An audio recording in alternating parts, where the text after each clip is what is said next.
Hello, my dear friends. Today we are going to discuss one simple topic called as manual scavenging. So, the pitiable situation of the manual scavengers will be discussed in this topic, and completely a new dimension in this manual scavenging and the problems of the manual scavengers has been highlighted in this article.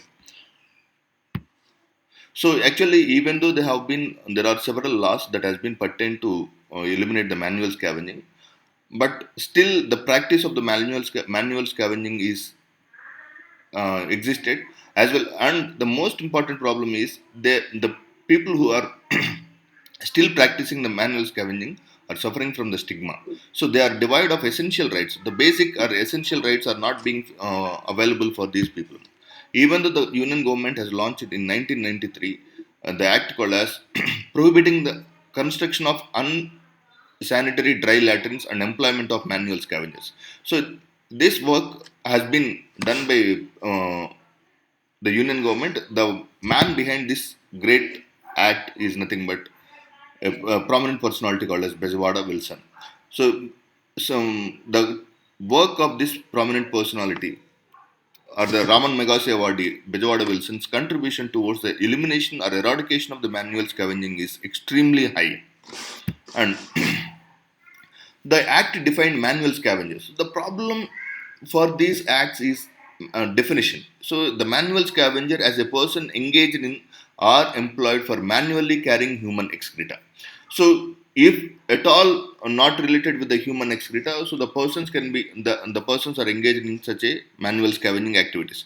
The definition itself only for manual carrying of human excreta, but the government's description of dry latrine system was a problem, as it defined by dry latrine as latrine other than a water seal latrine. So dry latrine, so particularly to the South Indians, dry latrine mechanism may be very new, particularly in the northern part of India, like UP, Bihar, and some parts of Haryana and Chandigarh.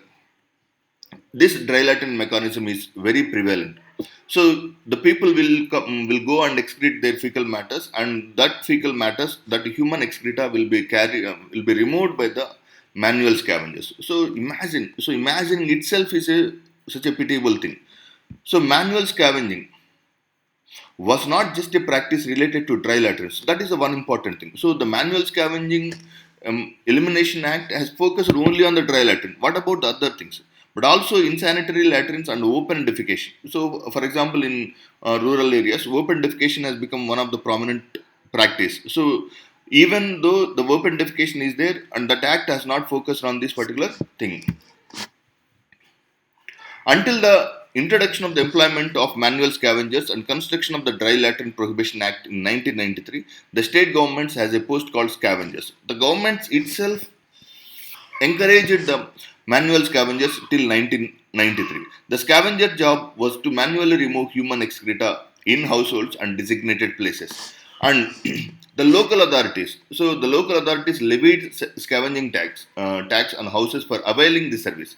So how much pitiable? Even in still on date in Hyderabad also, the certain people will come and clean your lavatories. So, which is the one of the most pitiable situation where most of the women and men are engaged in such an activities, availing this service. But after the act was introduced, state governments themselves became agencies that would enforce prohibition of the construction or usage of the dry latrines. So the entire act was focused only on the dry latrine system. Next, 10 years later, so 2003, Safai Karmachari Andolan was started. So a social movement which was led by Bezwada Wilson. Bezwada Wilson is such a prominent personality who was behind this particular thing, and he strongly opposed the manual scavenging, and hailing from the Kolar of Karnataka, and he is the person who hailed from that manual scavenging family. He utterly affected by the particular social stigma.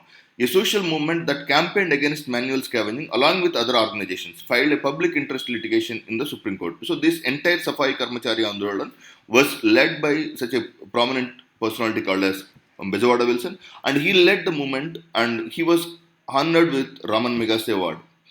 And The demand was to direct state governments and union territories to strictly enforce the law to stop the practice of manual removal of human excreta. Not only the dry latrine. In 1993 Act was focused only on the dry latrine system.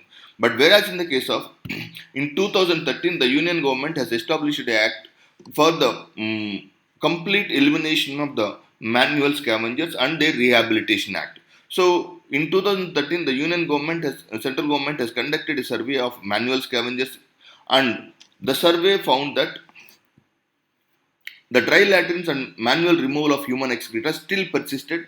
In the same year, the government introduced the Prohibition of Employment as Manual Scavengers and the Rehabilitation Act. So this act is very important. So that is one. So if you are preventing the people not to entertain, not to allow that, not to do that work, but if they are not having, so for example, a manual scavenger family is there, and he has been, he doesn't have any employment. So the government banned the manual scavenging. So if he go and try to do any other work, so he may not able to get the work because of this particular thing will be acted as a social stigma. So as the people who are working as the manual scavengers are unable to get employment in outside. So to overcome this, the union government, so in this 2013 Act, they have done this prohibition of employment as manual scavengers and their rehabilitation act. Though the construction of dry latrines has drastically reduced the number of deaths in manholes. So now those people have been shifted to the manholes. So sewerage and other activities. Sewers and septic tanks continues to remain high. The present government has had plans to amend the 2013 Act to completely mechanize the cleaning of sewers and manholes and build new sewers. So, automatic. So these people, this 2013 Act is going to be amended to introduce technology in this particular area. So almost all forms of the manual scavenging is going to be eliminated. But even though the manual scavenging is going to be eliminated, where those people are going to get employment? Because these particular generations or these scavenging families have been given they have been completely untouchable. They were not able to get the employment on instant basis. Same in the case when Swachh Bharat Abhiyan. So Swachh Bharat Abhiyan is such a fantastic mechanism. So labor rights and stigma attached to sanitization. As a matter of fact, in Tamil Nadu, all political parties have trade unions for government servants except the sanitation workers. So we need to preserve. So we need to preserve these people because their work is tremendous.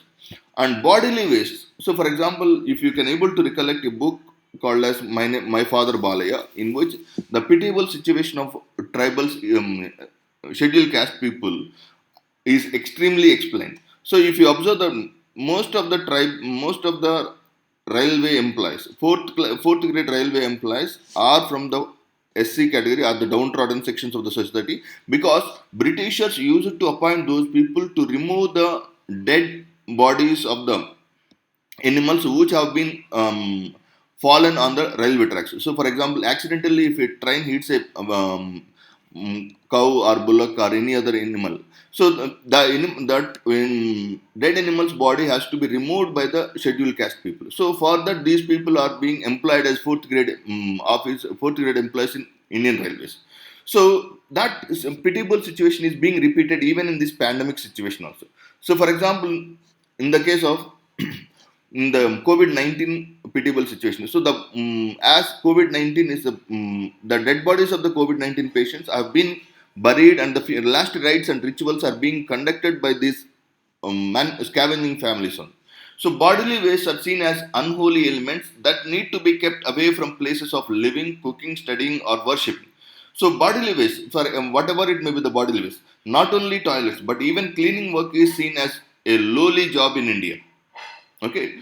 Dalit movements have been found wanting in this regard. There have hardly been any organized movement to demand permanent job status for sanitation workers. If they go away from that, they may not able to get the employment. If they are continuing that, the employment is not permanent. So two options. Number one, employment alternate employment must be offered for these people. Number two, so even though some people are working in that, they must be given proper respect, permanent job holdership. All these things should be provided to this. And most sanitation contracts are given to private contractors or self-help groups, and some staff hardly have ID cards. Alone, the protection of medical insurance policies. Okay, and the workforce in sanitation departments is recruited via open competition. The local administration usually approaches particular caste members during such time. So manual scavenging is completely based on the caste based thing. So if you are trying to eliminate the thing, so first thing is you need to have a broader perspective to eliminate that particular caste system. The situation is so dire that while we find volunteers to distribute food and undertake rescue operations during natural calamities. So, for example, during natural calamities, so even though the NGOs are working or volunteers are doing, so they are not in a position to touch the dead bodies. For removing the dead bodies, again they will seek the help from this particular scavenging group. So, who are this scavenging group? Are nothing but these are the people who are actually practicing this particular open definition. Hardly any volunteer offers to do cleanup work or dispose of dead bodies. During the Chennai floods, so recent Chennai floods, sanitation workers from Nilgiri district were made to travel in garbage trucks to Chennai. This situation has continued even during the COVID-19 pandemic. Thus, this I argue is because in India sanitation work is caste ridden and hence there is an urgent need to dissociate caste from labor. So that is so persistence of caste in Indian society is still prevalent. This is the best case study to handle the answer about the anthropology. Even in anthropology or in social issues of UPSC mains, this topic will be definitely useful for your examination point of view. Thanks for watching.